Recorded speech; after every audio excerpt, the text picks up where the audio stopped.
Hey, good morning. Welcome to this week's issues class, which is entitled Pakistan Revisited, Educational Opportunity. My name is Feil. I'm a member of the Mission and Peace Committee.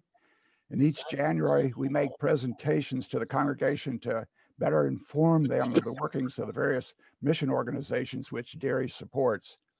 The committee tries to have at least one member maintain personal contact with each organization. One of these organizations is the Presbyterian Education Board of Pakistan, known in short as PEB. In the U.S., this organization is known as Friends of PEB. On the next slide. Well. Derry, okay. Okay. In October of 2019, 12 members of Derry, also known as the Derry Dozen, had the opportunity to visit Pakistan, and the PEB students and staff. On the left there is Greg and Lois Harris, Doris Feil, Dr. Cindy and Bill DeMuth, Dr. Tom Davis, Pete Feil, Jim and Ann Crow, Ann Geist, Reverend Nancy Reinert, and Debbie Hough, our retired Today, our hope is that what we saw that excited and motivated us to undertake the project of school expansion will also motivate you to enthusiastically join with us in the prayers and the financial support which will be necessary to achieve this dream of PEB. Debbie has some information about Presbyterian involvement in Pakistan. The Presbyterian Education Board of Pakistan, which we call PEB, started its formal educational work in 1858 through the support of what was then known as the United Presbyterian Church of North America. The United Presbyterian Church began sending missionaries to India in 1854 to work in the areas of evangelism, medicine, and education. The area of focus was in what is now Pakistan, in the Punjab, and they built colleges, schools, and hospitals. In 1866, the Reverend Dr. Samuel Martin, his wife Lydia, and his family left the United States for their missionary assignment in India. This is just one example. 2 generations of Martins served in the Punjab area, helping to grow a Christian community that is still vibrant and active today. That is the village of Martinpur, which we also got to visit while we were there. After the 1972 nationalization of all the schools in the Punjab, including those run by the Presbyterians, the schools and properties were left to deteriorate, and in many cases, squatters took over. Denationalization in 1998 meant that the Presbyterian Church, which is now PCUSA, was invited back, and the PEB board was reactivated.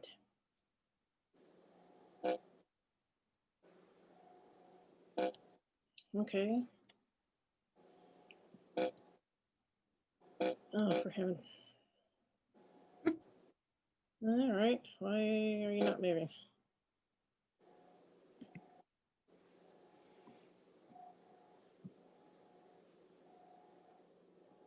Huh.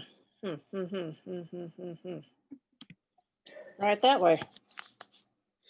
In 2009, Marie Buffalo and I traveled to Cincinnati, Ohio to attend a mission convocation event, and there we heard and met Vida Javed. We were so impressed and determined to learn more about the Presbyterian involvement in Pakistan. While we were trying to decide how you could get someone from Pakistan to Hershey, God opened a few doors for us. And in 2010, Vida made her first trip to Hershey and to Derry. Over the years, Vida has been here numerous times. That's Vida right there, in case you've not met her. And she has come on a women's retreat, which is what this picture is. And she met often with the Monday night women's Bible study group. She led the issues class. She helped with vacation Bible school, and she preached several times. That's what this is.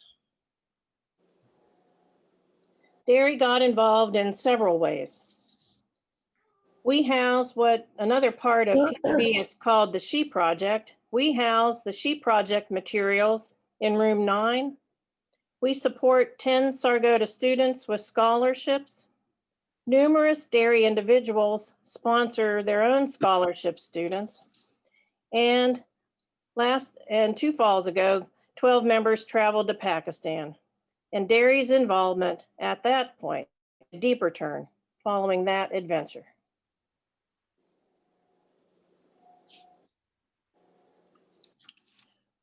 We'd like for you all to get an opportunity to go to Sargodha. So we have, the PEB staff has provided us with a short video. So you'll get to tour Sargodha, see the schools and the students and the staff, and hear some words from Vita and learn more about their vision for that place.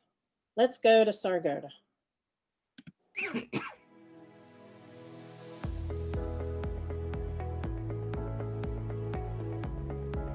3 hours west of Lahore is the city of Sargodha. Established by the British in 1903, this once small town has grown to become Pakistan's 12th largest city, with a population of 660,000 people. Sargodha is often called the California of Pakistan because it produces such a wide variety of citrus fruits, and one fruit in particular, the kinu, which resembles an orange, is grown and harvested at a greater rate in Sargodha than anywhere else on Earth. Sargodha is known as the City of Eagles because of the key role that the city plays in the national defense of Pakistan. Sargodha is also known as one of the premier centers of education in Pakistan, and this is why PEB has invested 3 schools in the city.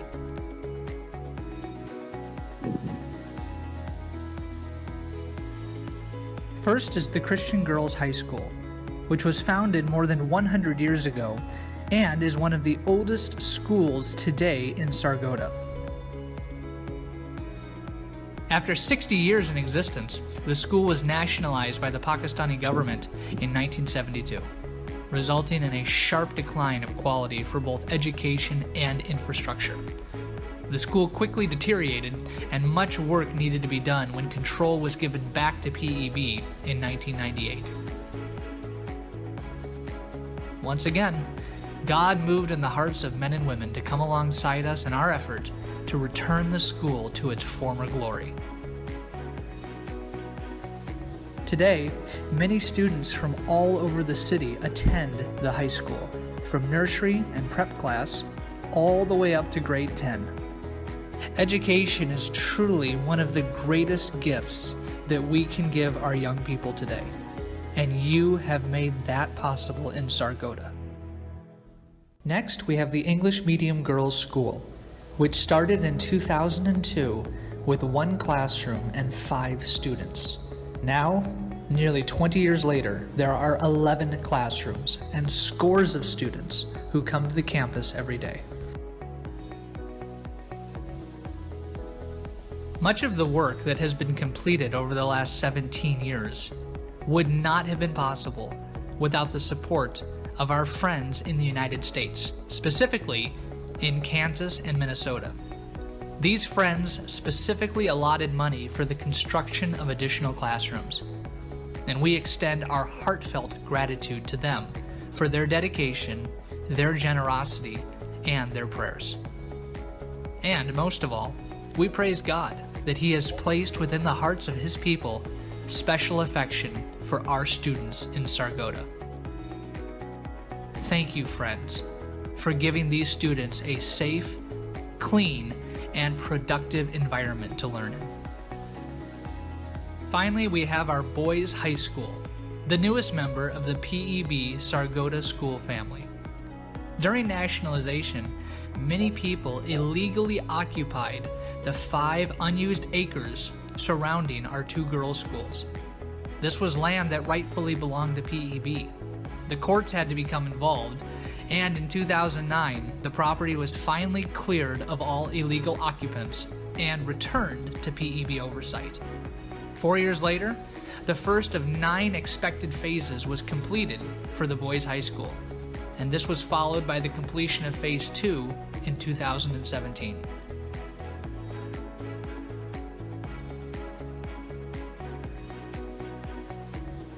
Because of the immense generosity of our friends throughout the United States, we are able to now offer our students not only a well-rounded education in a spacious, comfortable school building, but also a fully stocked science laboratory, as you have just seen, and a computer lab. Once all 9 building phases are complete, our male students will have the privilege of studying in a state-of-the-art school which would rival the most prestigious schools in the city. This will, of course, take some time, but 2 phases have already been built, and we expect to begin Phase 3 in early 2021, which will allow for 250 more students to attend the boys' school. There is, of course, still much work to be done for the boys' school, but we are confident that God will partner us with the right people to accomplish this monumental task, and that through these partnerships, He will allow us to continue giving the gift of education to the boys of Sargodha. Now we come to the boarding house, which was opened in 2016 and has the capacity to house 100 female students. But the boarding house is not simply a place to reside. It is a community of Christian girls doing life together. Every morning and evening, there are group devotions. If you were to visit our boarding house today, you would immediately notice the joyful atmosphere that fills the building. Whether it be the smiling faces that would welcome you, the warm chai that would be poured up, or the delicious meal that you would be served.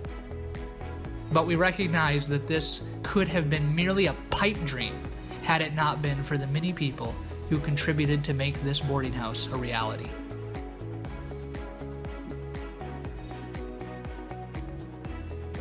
We again want to express our gratitude.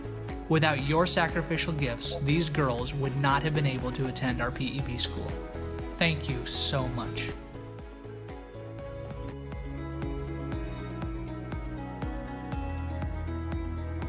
It's been my 9th year that I am living in this boarding house, and I am so happy. Thank you so much.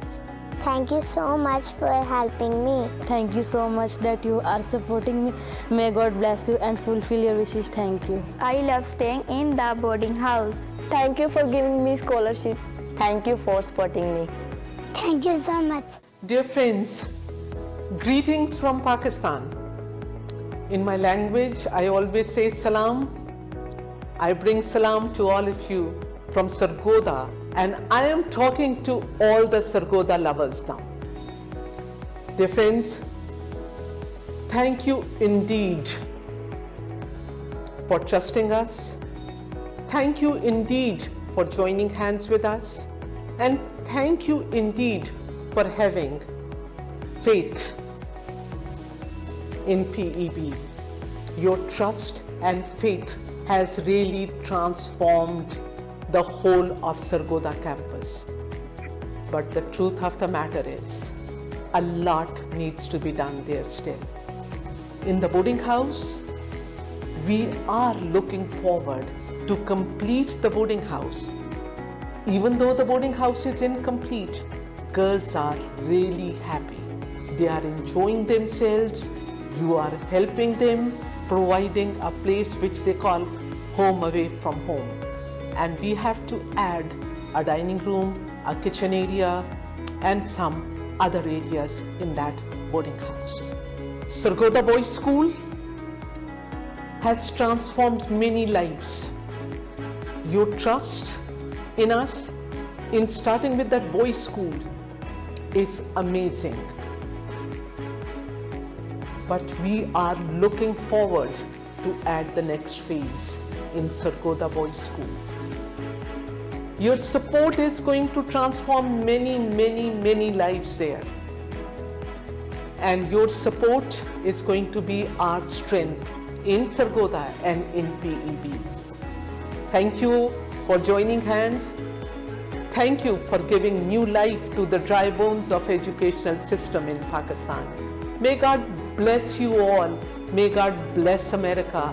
And may God bless Pakistan. I always say, Pakistan Zindabad.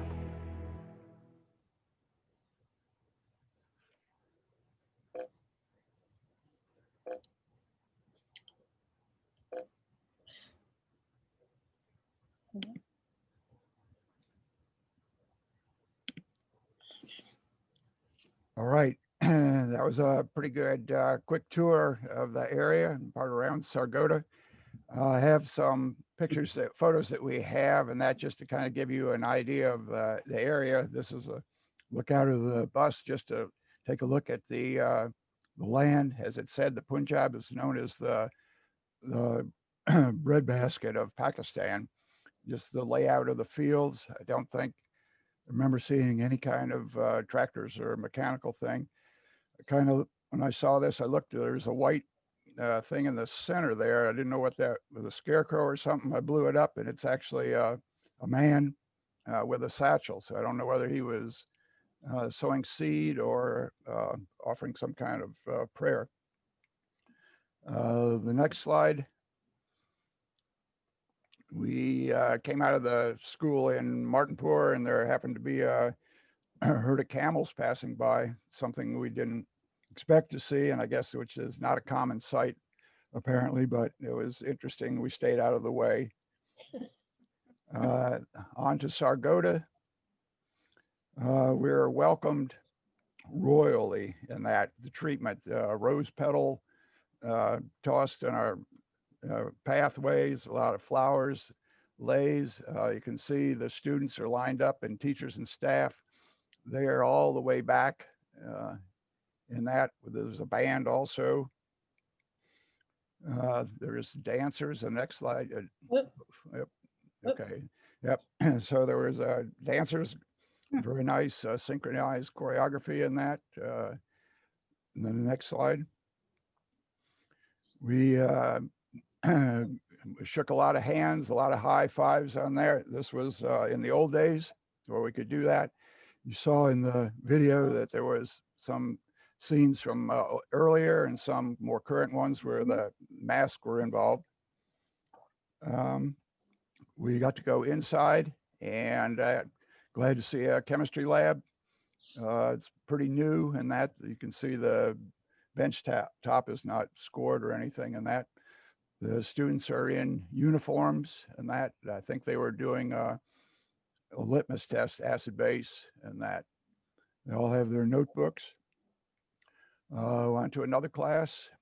It's kindergartners. They're doing a little song and dance with emotion, and that you can see the classrooms are very modern and up to date, and that everybody's very enthusiastic. Pete, I would tell them too, just notice they're learning in English. Yes, I was just gonna, all of this is in English, which was very beneficial to us, and that, so it was very easy to the kids and the teachers and that and the staff. Computer lab, as you saw, much like in the States, for learning computer skills, also for some remediation for math and reading. And I think probably did see one or two may have a game up on it at that time. But on the next one, this was another science and health class, and that it was on the digestive system, and that both from intake to output. And you can see the young ladies in the front had the kind of aprons on that were illustrating the various parts of the digestive tract.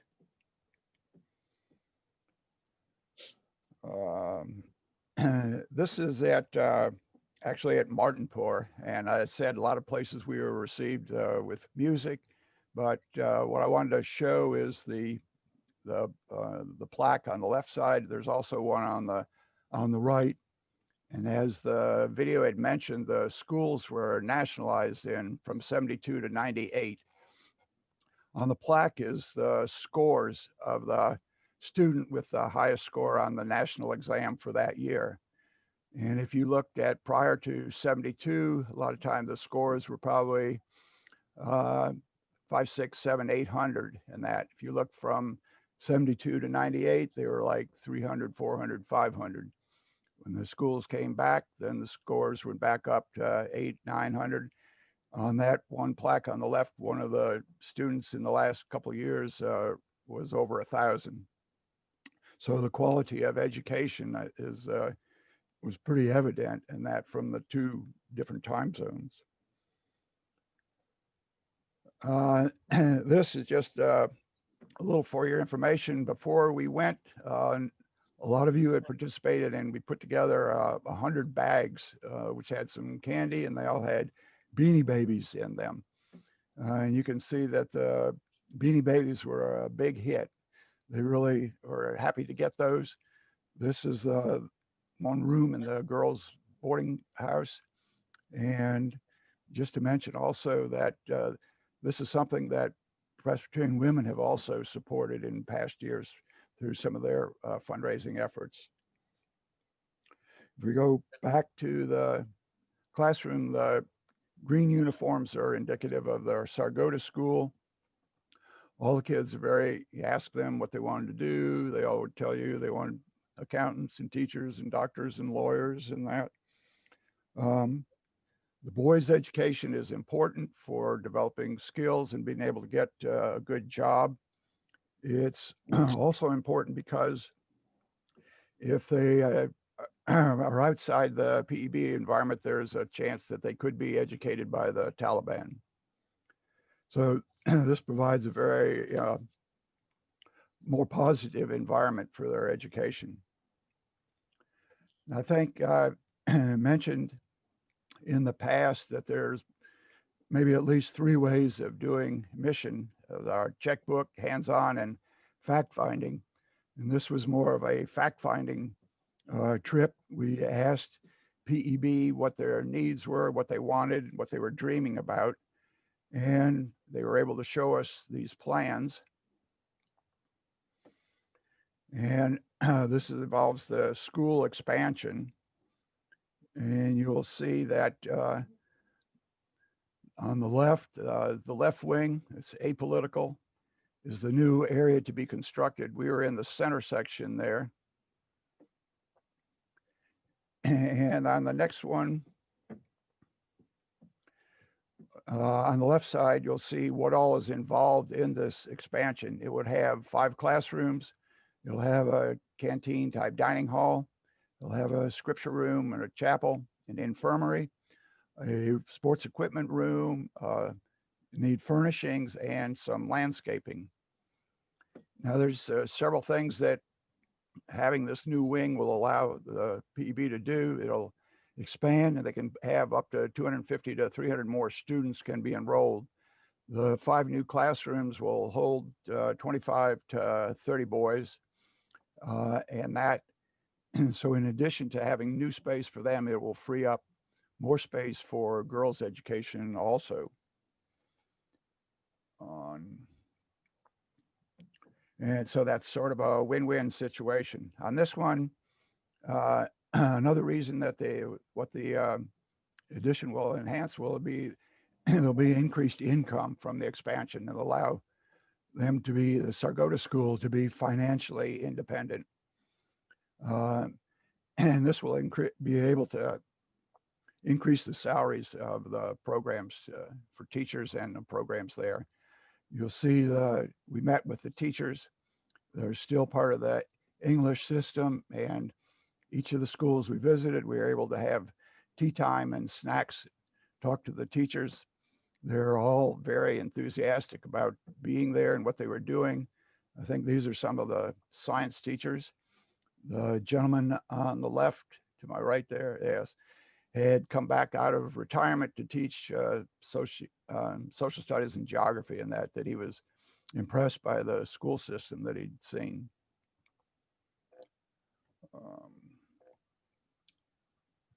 Okay.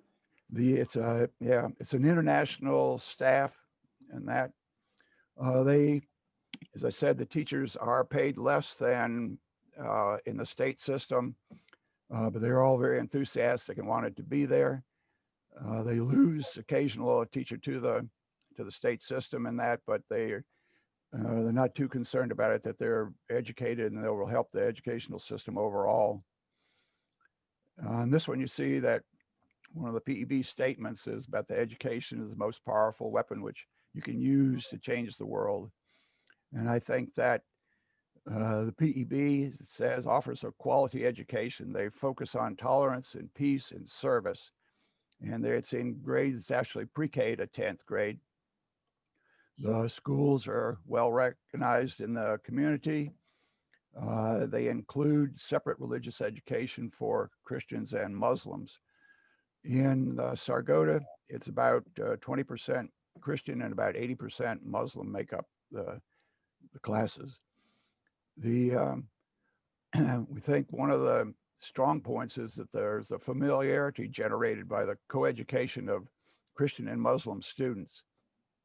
And this goes on for boys and girls are together through the 5th grade, and then they are separated. So there's coeducational learning up to that point. So I think the combination of that being together and that the curriculum, is focused on tolerance and peace and service is really a positive environment. On the next one, I was just going to remind you that, as you heard from Nancy last week, there's the scholarship program, and that provides scholarships for the Christian students. And on the left-hand side, you see some of the students who are supported by Derry folks.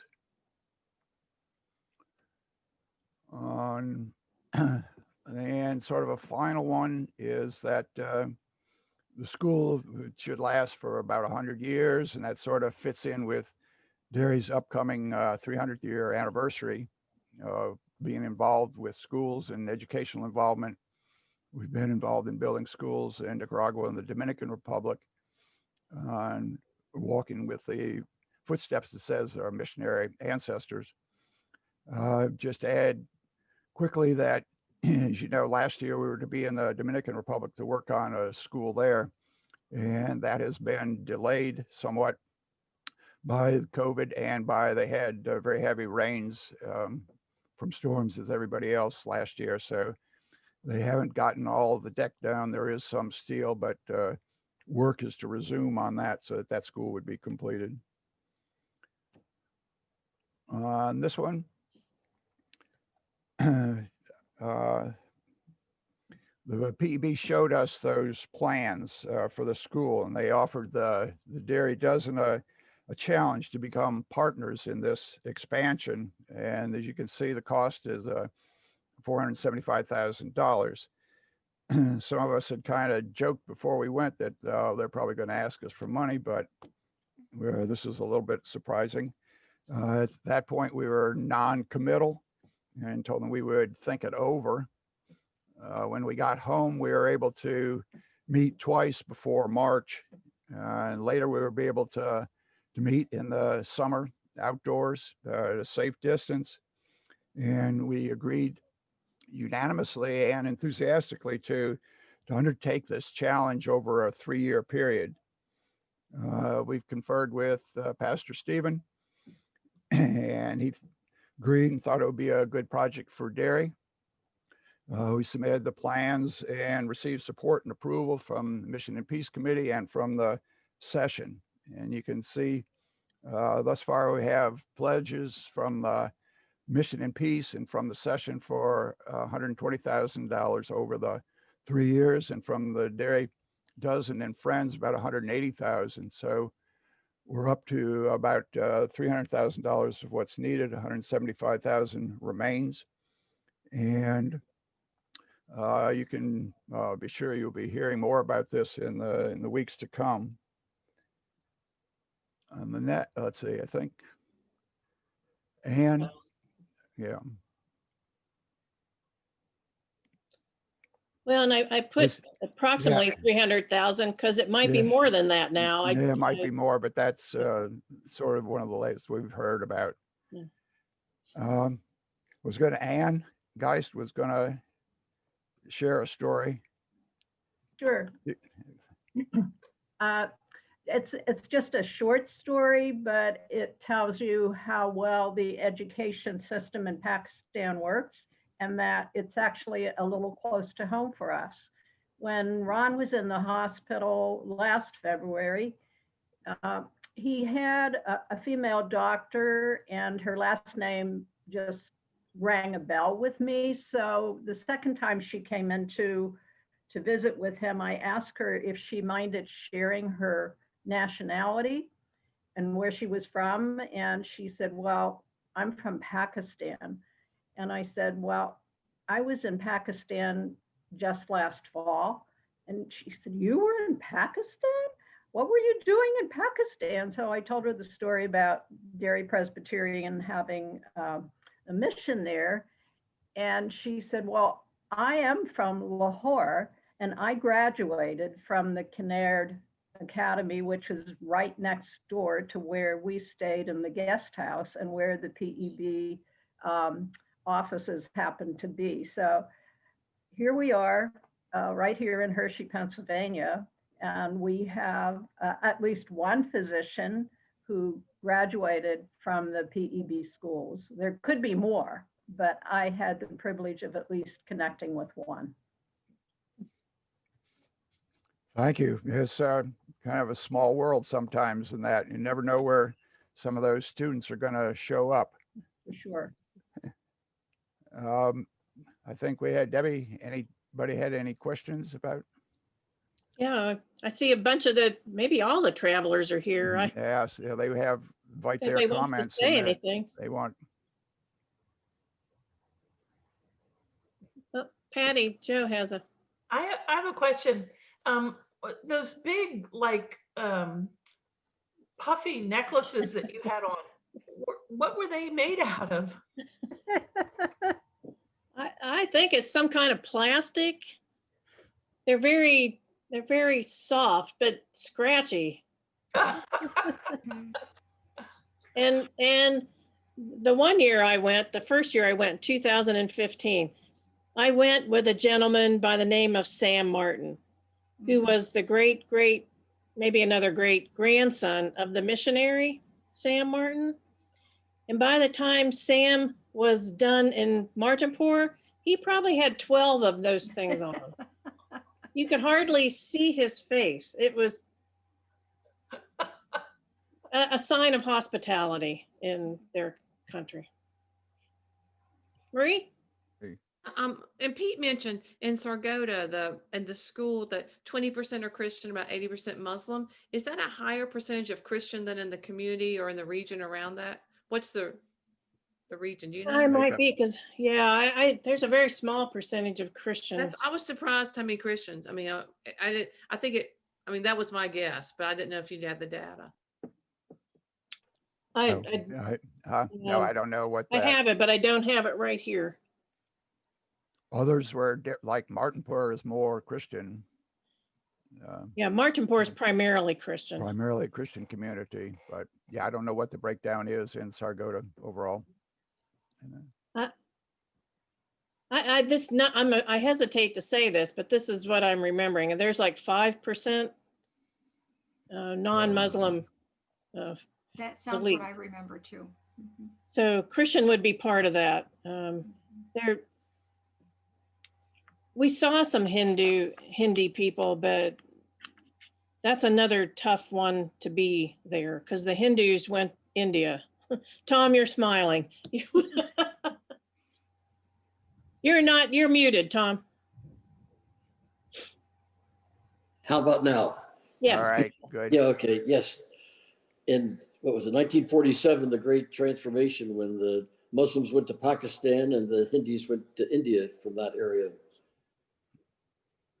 They do allow the Sikhs to come back there's a big celebration they're permitted to come back.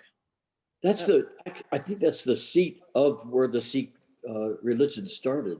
That strikes me too. Yeah. Remember the Muslim right by the Lahore fort.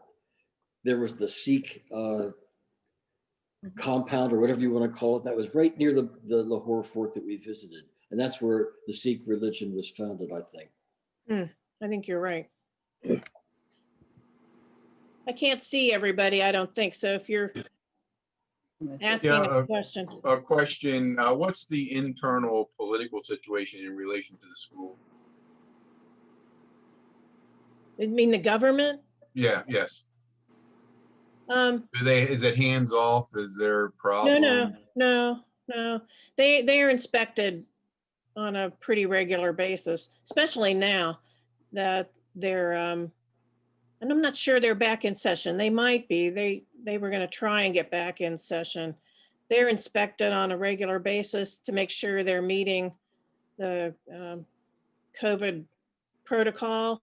And if they're not, then they're shut down. I think the question is, I think the government is really very favorably impressed with what PEB is doing with education. So they're supportive of the PEB mission.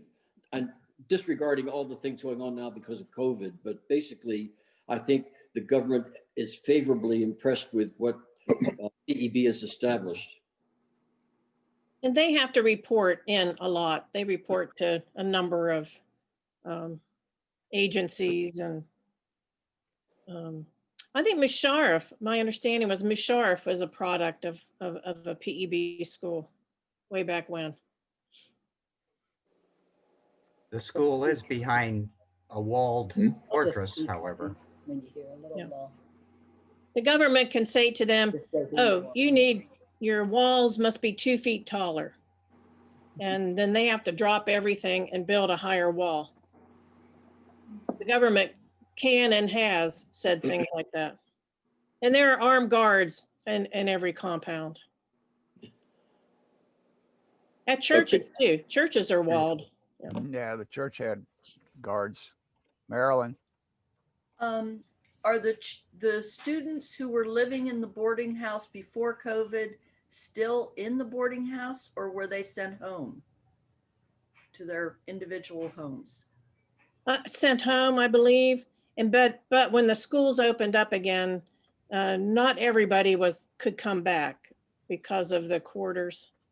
But a number of them did come back. They were working hard to get all the boarding school girls back in. So some were sleeping in the dining hall, and they have also, there's like metal detectors when they come in now, and temperature stations, and then they get sprayed with disinfectant, and they have to bring their lunches, and it's a whole new regime.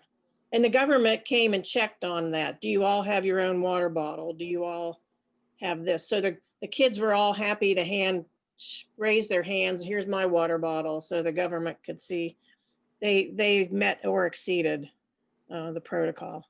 That's good. I think they were doing similar things that what they were doing here. They were running off lesson plans and all that and getting them distributed to the kids at home so they could keep on. And I think they have phones, I think, so they were doing some things kind of online and that. They use WhatsApp a lot. Yeah, WhatsApp is the thing so the teachers had contact with them, could check up on them. Yeah. Pete, specifically, again, where is the money going that Derry is raising? It's going to go for the construction of that wing, the 5 classrooms and all that's involved with that. There's the slide that showed kind of a drawing. There's a new wing that'll be on the left-hand side. It will have 5 classrooms. You'll have a dining area, an infirmary, a sports room. We need furnishings also. Will both boys and girls be able to use it? No, that part is the boys, just for the boys, but that will free up space that they're using now, so that'll allow more girls to have more girls involved also. So, Bruce, after 5th grade, they have, Yeah. the sexes must be separated by They're separated. Muslim law. Is that right? Yes. Yeah. So only through the 5th grade. Well, and the missionaries, Presbyterian missionaries, mostly did education for the girls.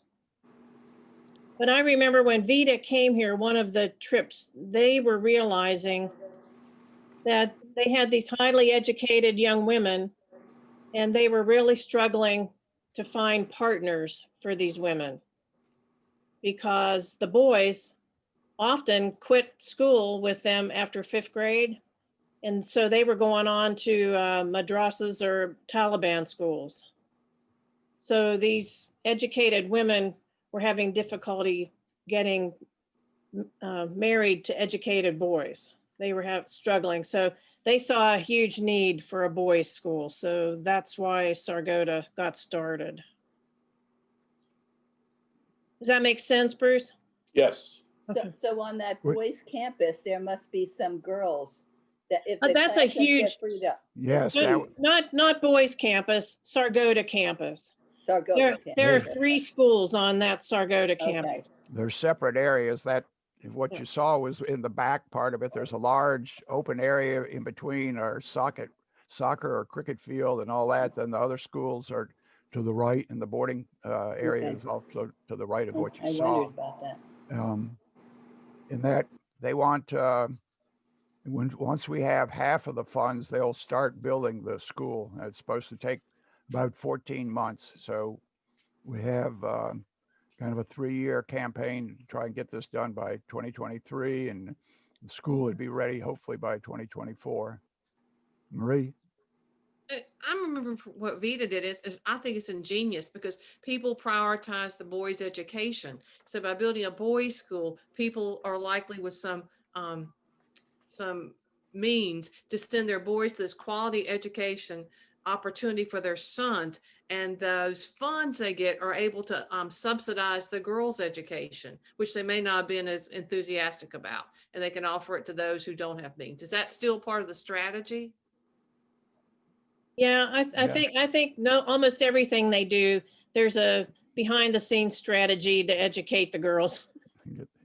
The She Project, all of that is helping educate these young girls. Yeah. Do the boys and girls pay a tuition? Yes. Yeah, but that's why the scholarships are so important, because the Christian community, by and large, they don't get the good jobs. They make very little. So the scholarships support primarily Christians in their education.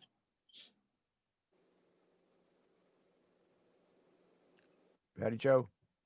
How does a student, do they have to go through an application process, or how do they get admitted to these schools? I'm not completely clear on that. I know sometimes they show up at the school. I imagine there's some sort of vetting process. They try not to turn people away, but sometimes they do just because of space. That's why they're constantly expanding. Yeah. There was some waiting list, I think, at some of them, so that putting 5 more classrooms in will enable them to get more students. But they really try and get those Christian kids in there. Yes. Does the government subsidize anything? I can't answer that for sure, Bruce. I would think not much, because they're government-run schools. And these are considered private schools. So I'd have to ask that. I think you're correct, though, Debbie. I think you're correct that the government does not subsidize these schools. I don't. If it is, it would be very minor. Yeah, right. Because usually they're having to pay for whatever the government wants them to do. The government says build a higher wall, but you're on your own to do it. So I don't think they get anything from the government, because they have their own schools.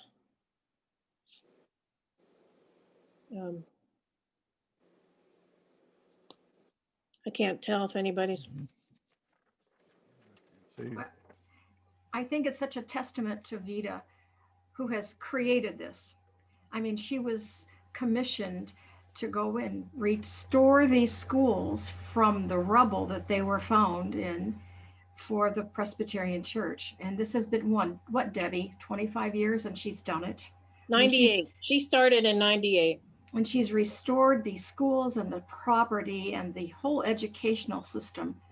I mean, if there's ever been a saint in the Presbyterian Church, she's really working toward it, sainthood, what she has been able to accomplish in the face of just adversity and the stories she related to us. It's just so commendable what she has done.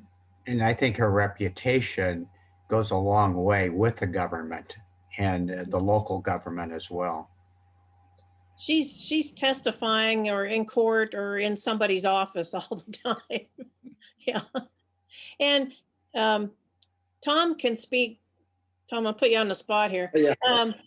The PCUSA has more property over there. Our denomination owns all of that. They own all the property. The missionaries bought it. But one of the things they owned that was just recently put under PEB management is right on the main campus with Kinnaird and the offices, and that's a guest house. And that's where I'm going to throw it to you, Tom. Oh, yeah. Well, Debbie's been there 3 times. I've been there 2 times. And the difference from my first visit to the second visit was amazing. And probably the most wonderful part of the second trip was having the guest house where we could be right near the PEB headquarters, but not sitting by their side all day long, where we had a chance to go and take a rest in the guest house and let the PEB staff do the work they had to do. The first year, we were there all day long, and they had as much problem dealing with us during the day as getting their work done. So I think the guest house was absolutely a stunning advantage on the second trip.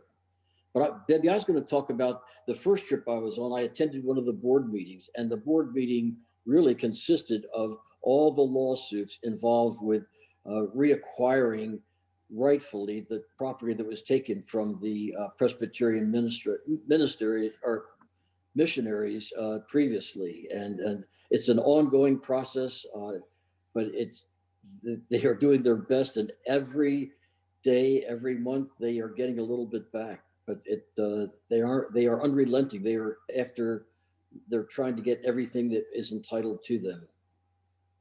Thank you. And I have just one final comment. I think for me, you may have recognized someone else in that video. Marie did. Quiz. Yeah. Who was it? Who was it? Young Lee. Young Lee. Some of you know Young Lee. Some of you may not know him. I don't, now that we don't get to meet anymore, but Young Lee was on a General Assembly committee for self-development of people. And that's why he was over there. And he was there when they first broke ground for the Sargodha Boys School. So Marie? And just so you remember that self-development of people is part of the 1 Great Hour sharing. Yeah. So that every time, all those times you've given to that Easter offering, and it's split in 3 ways. And that's kind of the least advertised part of it, but it helps people right on the grounds. It's like it says self-development of people. And so they have committee people go and kind of vet the projects before they give a lot of money. So that Easter offering, Young Lee was representing the church to go and check it out. So that's kind of a neat way. We're still all connected by whatever we send in the mail or online giving or dropping an offering plate. Yeah. And I think, Pete, you said he came back and said, you need to go. Yes. Yeah. It was several years ago. It took a little while to get us there, but we made it. So if you see Young Lee, tell him, I don't know if my goodness, we're working on a wing of a building. For heaven's sake. Moved. Have they moved? I don't know. They used to go to the winter down to South Alabama, I think, on the coast. No, they're back here. Oh, they are? Okay. We exercise with them every Monday and Wednesday. Oh, okay. Well, we'll let him know what's going on. Can't thank you all enough for being here. I think we're past our time, aren't we? I'm looking at my watch. Jack hadn't cut Yeah, us off. supposedly it goes to 1/4 of, but I saw no reason to stop answering questions. They're great questions. Church until 10:30 anyway, so. That's right, exactly. We don't have to go anywhere. Yeah, I know, so. That was great. Pete and Debbie, you did a wonderful job and brought back so many memories, seeing all those pictures in the video. All right. There's nothing like being there, though. Thank Did you- Debbie for have the any of you ever- PowerPoint, and you guys, thank you all for support and I doing was gonna this. say, Cindy and Bill, can you tell them what happened to you all while you were there with your twin story? Oh.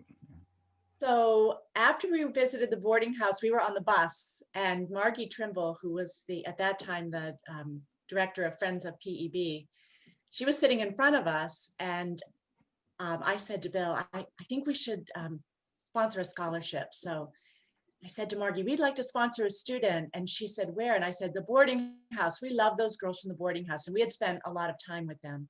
And then Bill says, we can do 2. And I said, yeah, we'll take 2, whoever's the most needy. So she looks on her list and she said, you won't believe this.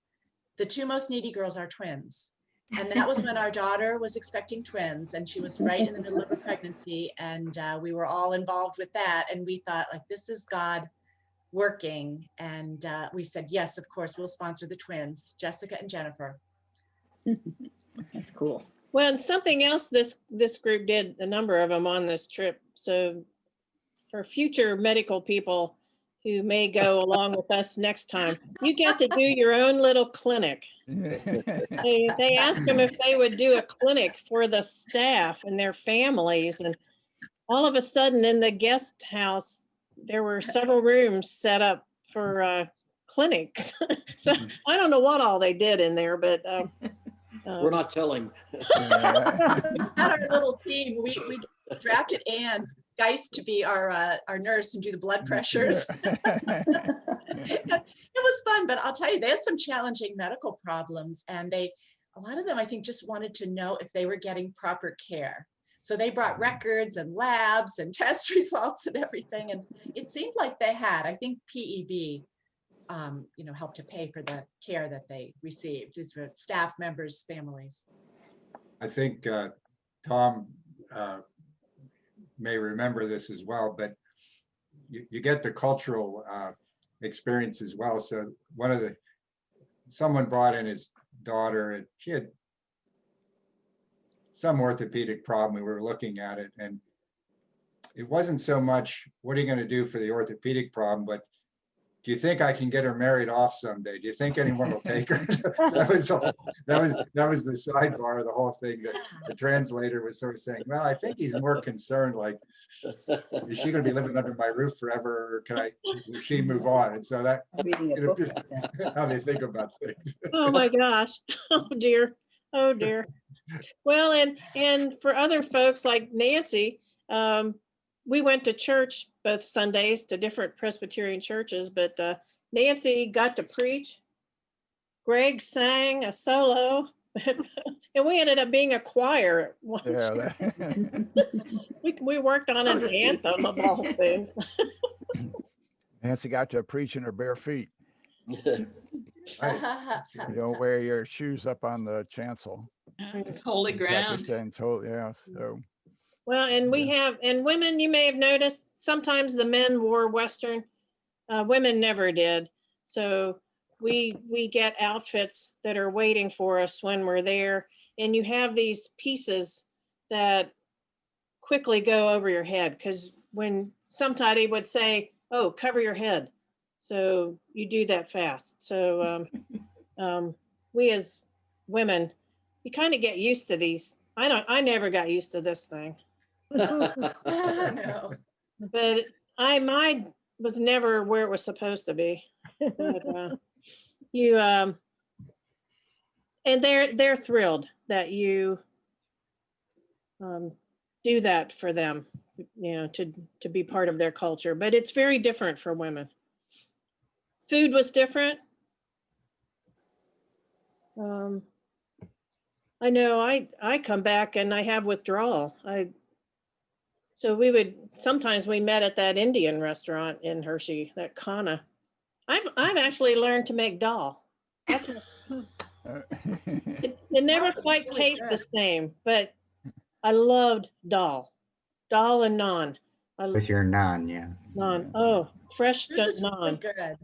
And they did not make it spicy because we had our own food. So I Yeah. don't think they Yeah, do. it's We Americans, you can do it. You can do it. It was toned down Yeah. most of the time. definitely. It was Toned down. so good. And there was food everywhere. This was not a trip where you would lose weight. Every school, snacks, Yeah, snacks chai, and tea. lunch.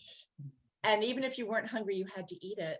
To show you appreciate their hospitality. So Yeah. Very hospitable people. And for an Yes. income. yes, that was good. But you know what? I bought it here and it was really spicy. It wasn't what we had there. Yeah, they take good care of us. They really do. You don't wander anywhere on your own.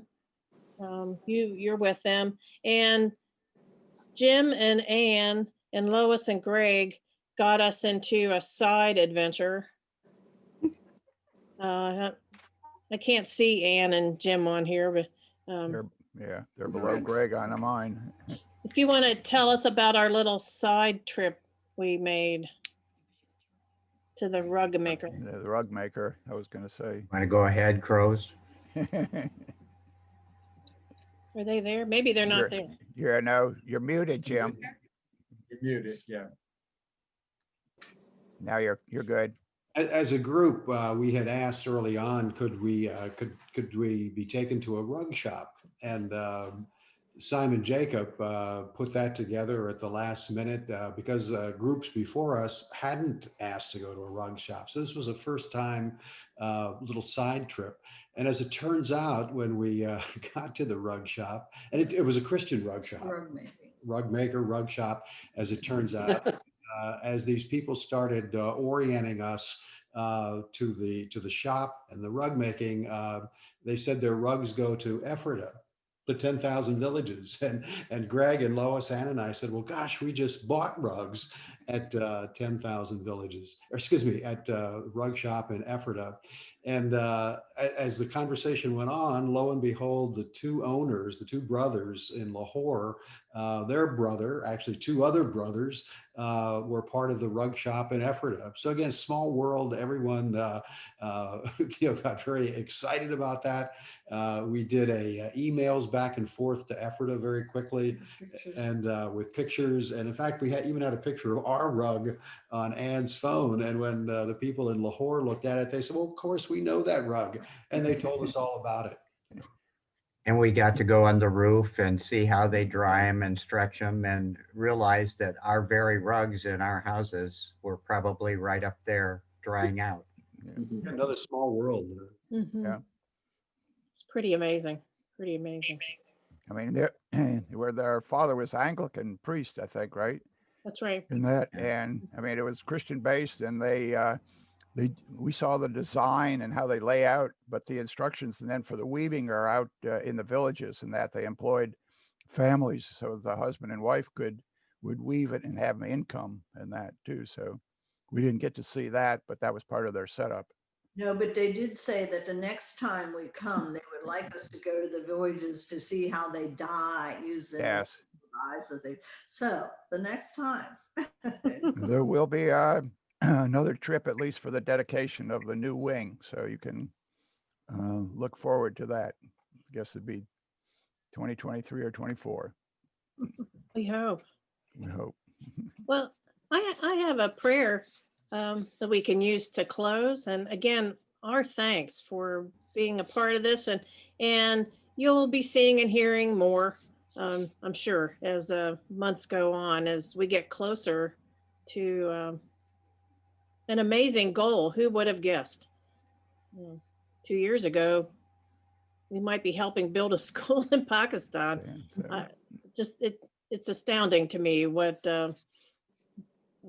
Derry does and what it can do. I'm to walk in the footsteps of these missionaries and knowing that Derry's history. I mean, that little session house was a school. The education component for Presbyterians is such a high part of of ministry. But let's pray together. Gracious God, we pray for your children all over the world. And we especially today pray for students at schools in Pakistan, and especially those who are attending the schools in Sargodha. For this is a country so far from us, but they are our brothers and our sisters. We pray for these students to have open minds, ready to learn as much as possible about your world, about themselves, and about ways to love others. We pray for their parents and their families that seek to support these children of yours. We also pray for their teachers who are diligent in providing the knowledge that will help these young children have better lives and to make better world for all of your children. This we pray. Amen.